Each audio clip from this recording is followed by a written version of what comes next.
kausap akong tao. Parating na yun. Ano kausap? Baka kuwanti ka. Mag-aalak ka na naman. Kaya ako ganyan na. Purmadong-purmado ka pa. Baka may babae ka na naman kasama dun. Anong babae? Sideline nga, pagkakapirahan. Pipicturan lang. Pagkakapirahan. Kailan ka pa nakaano ng hagilap ng sideline diyan. Alam kong alak lang ang pupuntahan mo dun. Anting-anting, tigilan mo. Wala na nga tayo pansain mamaya. Kaya ano, mag-iinom ka na naman. Ay, kaya nga magsa-sideline nga. Saan ka sa sideline? Ayun lang oh. Ay, pagpipicture lang ako. Saan doon? Hindi sa ilog. Magpapaligaw, turista yun. Sigurado mo may uwi kang taos mo. Wala tayong pansain. Eh, isanin mo nga daw ang bayad sa akin. O, sulong na. Baka babae lang ang pupuntahan mo dun, ha? Puro ka tamang hinala. Gahanap mo yung tao eh. Sulong na nga. Baka kung ano lang yung lakad mo iyan. Ate, kapo. O, artingan. Yung isang face story doon sa mamaya, may pira ko, may mapapira akong turista. Sige, re-reserve ko na sa'yo mamaya. Bawal ang utang, ha? Upo, babayaran ko yun. Isang peso. Siguraduhin mo lang, papagalitan na naman tayo ni Isel. Hindi, babayaran ko yan. Ako'y arke lang ako diyan eh. O, sige, re-reserve ko na. Sige. Yeah, sigado ha. Oo. Hoy, anong oras na ako kanina pa tayo dito? Ang tagal naman nung sinasabi mong tao na yun. Nasaan na ba yun?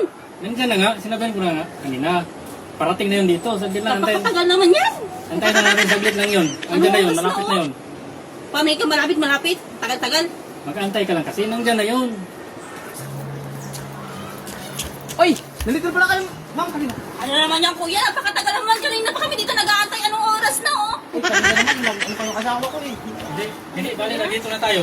Kuya, saan ba yung mga magandang tanawin natin dyan? Yung mga magandang view natin dyan na? Ah, dito tayo, sir. Hindi tayo mag... Oh, dito tayo, maganda talaga dito, maganda. Dito tayo. Dito.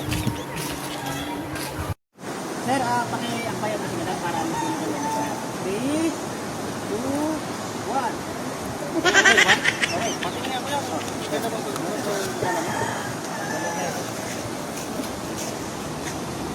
Oh, di ba? Maganda. Kuya, baka pwede nang makahiram muna ng jacket mo. Pati sombrero kasi ang init niya eh. Papasot ka na sa Ah, sige po, wala po problema naman. Sige po. Hindi ba, nakapicture yung Oo. Tapos pag katapos siguro, pwede upo na lang muna tayo sa naman. Sige. Hindi lang po tayo dito. Pwede dito, kuya? Ano? One. Shoot this ha. Sir, yan. Good. Okay. Ika lang sir. Ilang ako sandali. Sandali lang. Sige nga, madali. Oo, Bilis ka lang, madali lang ako. Sige nga. Ano man yan, man? Yung ano mo talaga, videographer mo at photographer na yan, napaka kanina, na-late. Ngayon, aalis na naman, iihi. Palpak naman yung mga kinukuha mong ano. Sige lang, hindi nakapaalam mo eh. Babalik lang yun eh. Sige, ang tingnan. May kasamang babae. Pipicture ako.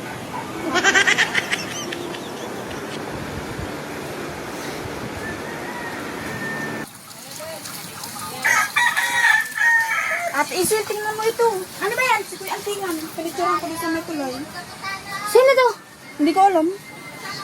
Babae. Ganda. Nako, si Kuya Antingan mo nga yan. Ayan yung jacket, ayan yung sombrero. Hawakan mo. Sabi ko na. Hindi sideline ang pinuntan niya doon. Babae. Babae ka lang. Ay, pasay. Sinasabi ko na nga. Tama lang baka mo babae. Hindi ko alam na may asawa yan, ha? Anong ginawa mo? Tingan? Asawa ka, tingin mo sinangkot. Baka si suot niya yung jacket at sombrero mo. Mainit na tinanong. Paano ko babayaran nito? Akala ko kasi, tingan. Umuwi ka na nga. Tingan naman. Tingnan niyo, ginawa niyo sa asawa ko. Hindi ko kayo babayaran. Tingnan niyo. Ha? Bahala ka sa bayan. Babayaran dyan. Tingnan mo tuloy. Paano hindi na pambigas na natin yung mamaya eh. Paano masyado ka kasing ano? Inasad mo kasi yung jacket mo. Akala ko nang bababae ka. Bahala ka din dyan sa buhay mo. Kakahiya tuloy.